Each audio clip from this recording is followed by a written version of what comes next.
কল্পনা করুন রাত ৩টে, পুরো পৃথিবী ঘুমিয়ে, কিন্তু একটা টেলিস্কোপ জেগে আছে। সেটা কান পেতে আছে মহাকাশের দিকে। হঠাৎ একটা সংকেত, দুর্বল, প্রায় অশ্রুত, কিন্তু সেটা আসছে, বারবার আসছে, একই ছন্দে, একই তরঙ্গদৈর্ঘ্যে। বিজ্ঞানীরা চোখ কচলে উঠে বসলেন, কারণ এই সংকেত, এটা স্বাভাবিক নয়। এটা কোনো নক্ষত্রের গোঙানি না, এটা কোনো পালসারের স্পন্দন না, এটা এমন কিছু যা আগে কেউ দেখেনি। এবং সবচেয়ে ভয়ঙ্কর কথা হলো, এই সংকেতটা আসছে সেই দিক থেকে যেদিকে আমাদের মিল্কি ওয়ে গ্যালাক্সির শেষ সীমানা শেষ হয়ে যায়, যেখানে আলো পৌঁছতেই লাগে কয়েক হাজার আলোকবর্ষ। আজকে আমরা কথা বলবো সেই সংকেতের গল্প নিয়ে। কথা বলবো মহাকাশের এমন সব রহস্য নিয়ে যেগুলো বিজ্ঞান বারবার ব্যাখ্যা করার চেষ্টা করেছে, কিন্তু প্রতিবার নতুন প্রশ্ন সামনে এসে দাঁড়িয়েছে। এবং কথা বলবো আমাদের সৌরজগতের বাইরে যে গ্রহ নক্ষত্ররা আছে, তারা কি শুধু পাথর আর গ্যাসের গোলা, নাকি সেখানে অন্য কিছুও আছে? প্রথমে একটু থামুন, নিজেকে একটু ছোট করে ভাবুন। পৃথিবী থেকে সূর্য কতটা দূরে? প্রায় ১৫ কোটি কিলোমিটার। সেটা শুনতে বিশাল লাগে, কিন্তু মহাকাশের হিসেবে এটা কিছুই না। সূর্য থেকে পৃথিবীর দূরত্বকে বিজ্ঞানীরা বলেন ১ অ্যাস্ট্রোনমিক্যাল ইউনিট। কিন্তু আমাদের সবচেয়ে কাছের প্রতিবেশী তারাটার নাম প্রক্সিমা সেন্টাউরি। সেটা আছে প্রায় ৪.২ আলোকবর্ষ দূরে। মানে সেখানে পৌঁছতে আলোরই লাগে ৪ বছরের বেশি।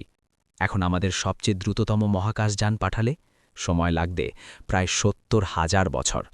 তাহলে বুঝুন যে সংকেতটার কথা বলছিলাম, সেটা আসছে কতটা দূর থেকে। এখন প্রশ্ন হল, এই সংকেত কোথা থেকে আসছে? বিজ্ঞানীরা প্রথমে ভেবেছিলেন এটা হয়তো কোনো রেডিও গ্যালাক্সির নির্গমন।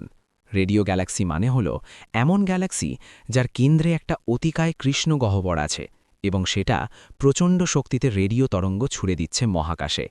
এই তরঙ্গ কোটি কোটি আলোকবর্ষ পাড়ি দিতে পারে বিনা বাধায়। কিন্তু বিজ্ঞানীরা যখন সংকেতটার প্যাটার্ন দেখলেন, তারা থমকে গেলেন। কারণ প্রাকৃতিক কোনো উৎস থেকে আসা সংকেত এতটা নিয়মিত হয় না। পালসার, যেটা একটা মৃত নক্ষত্র দ্রুত গতিতে ঘুরতে ঘুরতে রেডিও তরঙ্গ নির্গত করে, সেটাও নিয়মিত সংকেত পাঠায়। কিন্তু এই সংকেত অন্যরকম। এর ভেতরে যেন একটা কাঠামো আছে, একটা ছন্দ আছে, এবং সেই ছন্দ একটু মনোযোগ দিয়ে দেখলে মনে হয় কেউ যেন সুচিন্তিতভাবে কিছু বলার চেষ্টা করছে। স্পেস এজেন্সিগুলো বারবার এই সংকেত রিসিভ করেছে। প্রতিবার একই ফলাফল। সংকেতটা আসছে, তারপর থামছে, তারপর আবার আসছে, ঠিক যেন কেউ ডাকছে এবং উত্তরের অপেক্ষা করছে। এখন একটু ভাবুন, যদি এই সংকেত সত্যিই কৃত্রিম হয়, মানে কেউ সচেতনভাবে পাঠিয়েছে, তাহলে সেটা আমাদের ইতিহাসের সবচেয়ে বড় আবিষ্কার হবে। শুধু বিজ্ঞানের ইতিহাসে না, সমগ্র মানব জাতির ইতিহাসে। কারণ সেটা প্রমাণ করবে আমরা একা নই। কিন্তু থামুন, ভয়ের বিষয়টা এখানে না। ভয়ের বিষয় হল, যদি তারা আমাদের দেখতে পায়। মহাকাশ বিজ্ঞানীরা একটা কথা বলেন, ফর্মি প্যারাডক্স। ইতালিয়ান পদার্থবিজ্ঞানী এনরিকো ফর্মি একদিন দুপুরের খাবার খেতে খেতে তার সহকর্মীদের জিজ্ঞেস করেছিলেন, মহাকাশ এত বিশাল, এত গ্রহ আছে, এত তারা আছে, তাহলে অন্য সভ্যতারা কোথায়? আমরা কেন এখনও তাদের কোনো চিহ্ন দেখতে পাচ্ছি না? সেটা ছিল ১৯৫০ সাল। ৭০ বছরেরও বেশি পেরিয়ে গেছে। প্রশ্নটার উত্তর এখনও নেই। কিন্তু এর মধ্যে আমরা কিছু জিনিস আবিষ্কার করেছি, যেগুলো এই প্রশ্নকে আরও জটিল করে তুলেছে। প্রক্সিমা সেন্টাউরি, আমাদের সবচেয়ে কাছের প্রতিবেশী তারা, তার চারপাশে একটা গ্রহ আছে, নাম প্রক্সিমা বি। বিজ্ঞানীরা বলছেন এই গ্রহটা হ্যাবিটেবল জোনে আছে, মানে তাপমাত্রা এমন যে সেখানে তরল পানি থাকতে পারে, এবং যেখানে তরল পানি থাকতে পারে সেখানে জীবাণু থাকতে পারে, তত্ত্বগতভাবে। তাহলে সেই সংকেতটা কি ওখান থেকে আসছে? ২০১৯ সালে পার্কস টেলিস্কোপ একটা সংকেত ধরেছিল, বিজ্ঞানীদের মধ্যে যেটা ব্লাচ-1 নামে পরিচিত হয়ে গিয়েছিল। সেটা এসেছিল ঠিক প্রক্সিমা সেন্টাউরির দিক থেকে। বিজ্ঞানীরা প্রথমে অবিশ্বাস্য উত্তেজনায় ছিলেন। তারপর যাচাই করে দেখলেন, সম্ভবত এটা পৃথিবীরই কোনো রেডিও ফ্রিকোয়েন্সির প্রতিফলন, কিন্তু নিশ্চিত হওয়া যায়নি সম্পূর্ণভাবে। সেই অনিশ্চয়তা এখনও আছে। এবার একটু বড় ছবিতে আসি। আমাদের মিল্কি ওয়ে গ্যালাক্সিতে আছে প্রায় ২০০ থেকে ৪০০ বিলিয়ন তারা, শুধু এই গ্যালাক্সিতে। আর পর্যবেক্ষণযোগ্য মহাকাশে আছে প্রায় 2 ট্রিলিয়ন গ্যালাক্সি। প্রতিটা গ্যালাক্সিতে গড়ে 1 থেকে 400 বিলিয়ন তারা। এই সংখ্যাটা এতটাই বড় যে মানুষের মস্তিষ্ক এটা ধারণ করতে পারে না। এখন প্রতিটা তারার চারপাশে একটা করেও গ্রহ থাকলে সেখান থেকে সম্ভাব্য পৃথিবীর মতো গ্রহের সংখ্যা কত হয় গণনা করুন, মাথা ঘুরে যাবে। এই বিশাল মহাকাশের মধ্যে আমরা যখন বৃহস্পতির দিকে তাকাই তখন একটা অদ্ভুত অনুভূতি হয়।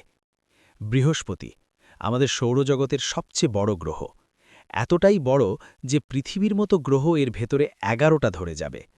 এবং বৃহস্পতির একটা বিশেষ গুণ আছে, এটা আমাদের রক্ষা করছে।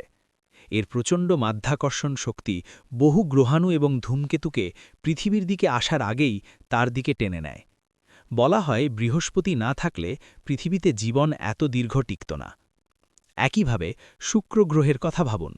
শুক্র পৃথিবীর কাছাকাছি আকারের, সূর্য থেকে দূরত্ব খুব বেশি আলাদা না, কিন্তু সেখানের তাপমাত্রা 450 ডিগ্রি সেলসিয়াস। কারণ সেখানের বায়ুমণ্ডলে এত বেশি কার্বন ডাই অক্সাইড যে সেটা এক ভয়ঙ্কর গ্রিনহাউস এফেক্ট তৈরি করেছে। শুক্রের বায়ুমণ্ডলের চাপ পৃথিবীর 90 গুণ, মানে সেখানে গেলে আপনি পিষে যাবেন, পুড়ে যাবেন এবং একই সাথে। এটা কেন বলছি? কারণ পৃথিবী যে ঠিক এই অবস্থায় আছে, এই তাপমাত্রায়, এই বায়ুমণ্ডল নিয়ে, এই পানির পরিমাণ নিয়ে, এটা কোনো সাধারণ ঘটনা না। এটা বহু কোটি বছরের বহু ঘটনার একটা অবিশ্বাস্য মিলনফল। একটু এদিক ওদিক হলেই সব ভেস্তে যেত। তাহলে যদি অন্য কোনো গ্রহে ঠিক এই মিলনফলটা ঘটে, যদি সেখানে লক্ষ বছর ধরে বুদ্ধিমান প্রাণ বিকশিত হয়ে থাকে, তাহলে তারা কি আমাদের চেয়ে অনেক এগিয়ে না? এখানেই কার্ডাশেভ স্কেলের কথা আসে। সোভিয়েট জ্যোতির্বিজ্ঞানী নিকোলাই কার্ডাশেভ ১৯৬৪ সালে একটা পরিমাপ পদ্ধতি তৈরি করেছিলেন কোনো সভ্যতা কতটা উন্নত সেটা মাপার জন্য শক্তির ব্যবহারের উপর ভিত্তি করে। টাইপ 1 সভ্যতা নিজের গ্রহের সম্পূর্ণ শক্তি ব্যবহার করতে পারে, টাইপ 2 পারে নিজের তারার সম্পূর্ণ শক্তি ব্যবহার করতে, আর টাইপ 3 পুরো গ্যালাক্সির শক্তি। আমরা এখন কোথায়? টাইপ 0.7, মানে আমরা এখনও টাইপ 1এই পৌঁছইনি। তাহলে ভাবুন, যে সংকেতটা আসছে সেটা যদি টাইপ 3 কোনো সভ্যতার হয়। এই প্রশ্নের উত্তর যখন খুঁজছিলাম তখন আর একটা বিষয় মনে হলো, কৃষ্ণগহ্বর, ব্ল্যাক হোল, মহাকাশের সবচেয়ে ভয়ঙ্কর বস্তু। এমন একটা জায়গা যেখানে মাধ্যাকর্ষণ এতটাই শক্তিশালী যে আলোও পালাতে পারে না। আলোর গতি হল প্রতি সেকেন্ডে প্রায় 3 লক্ষ কিলোমিটার। পৃথিবী থেকে চাঁদে যেতে আলোর লাগে মাত্র 1.25 সেকেন্ড। সূর্য থেকে পৃথিবীতে আসতে লাগে 8 মিনিট। সেই আলো কৃষ্ণগহ্বরের ভেতর থেকে বের হতে পারে না। কিন্তু সম্প্রতি বিজ্ঞানীরা আবিষ্কার করেছেন কৃষ্ণগহ্বরও মরে। হকিং রেডিয়েশনের মাধ্যমে খুব ধীরে ধীরে এটা তার ভর হারায় এবং মারা যাবার সময় এটা প্রচণ্ড শক্তিশালী বিস্ফোরণ ঘটায়। এই বিস্ফোরণ থেকে যে সংকেত বের হয় সেটা কি আমরা ধরতে পারছি? সেটা কি আমাদের টেলিস্কোপে আসছে? এবং সেই সংকেতকেই কি আমরা ভুলভাবে ব্যাখ্যা করছি? এই সব প্রশ্নের মাঝে মিল্কি ওয়ে গ্যালাক্সির কেন্দ্রে যা আছে, স্যাজিটেরিয়াস এ স্টার, সেটার দিকে একটু মনোযোগ দিন। এটা একটা সুপার ম্যাসিভ ব্ল্যাক হোল। এর ভর সূর্যের তুলনায় প্রায় 40 লক্ষ গুণ বেশি। আমাদের গ্যালাক্সির কেন্দ্রে এই দানব বসে আছে এবং আমাদের পৃথিবী প্রতি বছর এই কেন্দ্রের চারপাশে ঘুরছে। সম্পূর্ণ একটা চক্কর দিতে প্রায় 22 থেকে 25 কোটি বছর। এই ঘূর্ণনের সময় আমরা কখনো গ্যালাক্সির বাইরের দিকে থাকি, কখনো ভেতরের দিকে, এবং বলা হয় যখন আমরা গ্যালাক্সির কেন্দ্রের কাছাকাছি থাকি তখন বিকিরণের মাত্রা বেড়ে যায়। পৃথিবীর বুকে তখন বিলুপ্তির ঘটনা বেশি ঘটে। ডাইনোসরের বিলুপ্তি কি শুধু একটা গ্রহাণুর কারণেই ঘটেছিল, নাকি মহাকাশের এই বিশাল চক্রেরও একটা ভূমিকা ছিল? এই প্রশ্নের উত্তর এখনও খোঁজা হচ্ছে। এখন ফিরে আসি সেই সংকেতে। মহাকাশে সংকেত পাঠানো এবং সংকেত গ্রহণ করার ক্ষেত্রে একটা মৌলিক সমস্যা আছে, সেটা হলো দূরত্ব। ধরুন প্রক্সিমা সেন্টাউরি থেকে কেউ আমাদের সংকেত পাঠালো, সেটা আসতে লাগবে 4.5 বছর। আমরা উত্তর দিলে সেটা পৌঁছাতে আবার 4.5 বছর, মানে একটা কথোপকথন সম্পন্ন করতে লাগবে 9 বছর।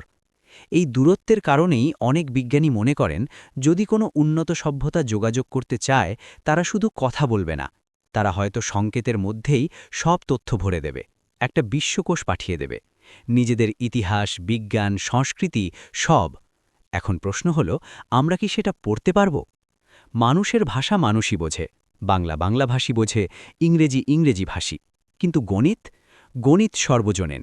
2+2=4 পৃথিবীর যে কোনো প্রান্তে এবং তাত্ত্বিকভাবে মহাকাশের যে কোনো প্রান্তে। তাই বিজ্ঞানীরা মনে করেন যদি মহাকাশ থেকে কোনো সংকেত আসে সেটার ভাষা হবে গণিতের ভাষা। এবং সেই সংকেত যখন আসছে বারবার নিয়মিত একই ছন্দে, তখন গাণিতিক প্যাটার্ন খোঁজা উচিত না? বিজ্ঞানীরা খুঁজছেন। প্রতিটা বড় মহাকাশ সংস্থা, নাসা, ইএসএ, ইসরো সবাই এই ধরনের সংকেতের দিকে নজর রাখছে। SETI programme, search for extraterrestrial intelligence, কয়েক দশক ধরে এই কাজ করছে। এখনও পর্যন্ত নিশ্চিত কিছু পাওয়া যায়নি, কিন্তু ১৯৭৭ সালে একটা ঘটনা ঘটেছিল। বিগ ইয়ার টেলিস্কোপে একটা সংকেত ধরা পড়েছিল, যেটা দেখে বিজ্ঞানী জেরি এহমান কাগজের ওপর লিখে দিয়েছিলেন একটা মাত্র শব্দ, ওয়াও। সেই সংকেতটা ছিল প্রায় ৭২ সেকেন্ড দীর্ঘ এবং তারপর আর কখনো আসেনি। ৪০ বছরেরও বেশি পেরিয়ে গেছে। ওই সংকেতের উৎস আজও অজানা। তাহলে আমরা কোথায় আছি? আমরা একটা বিশাল মহাকাশের মাঝে একটা ছোট্ট গ্রহে বসে আছি। আমাদের নিকটতম তারার কাছে গেলেও সময় লাগবে হাজার হাজার বছর। আমাদের গ্যালাক্সির কেন্দ্রে একটা দানব কৃষ্ণগহ্বর বসে আছে, ৪০ লক্ষ সূর্যের সমান ভর নিয়ে। আর মহাকাশের কোথাও থেকে মাঝে মাঝে রহস্যময় সংকেত আসছে, বারবার, নিয়মিত, একই ছন্দে। এই সংকেত কি প্রকৃতির কোনো অজানা মহাজাগতিক ঘটনার, নাকি কেউ সচেতনভাবে আমাদের খুঁজছে? আমরা জানি না, কিন্তু খোঁজা বন্ধ হয়নি। প্রতিটা রাতে পৃথিবীর বিভিন্ন প্রান্তে টেলিস্কোপগুলো কান পেতে আছে, ডেটা জমছে, বিশ্লেষণ হচ্ছে, এবং হয়তো একদিন সেই সংকেতটা আসবে যেটা নিয়ে আর কোনো সন্দেহ থাকবে না। সেদিন পৃথিবী বদলে যাবে, চিরতরে।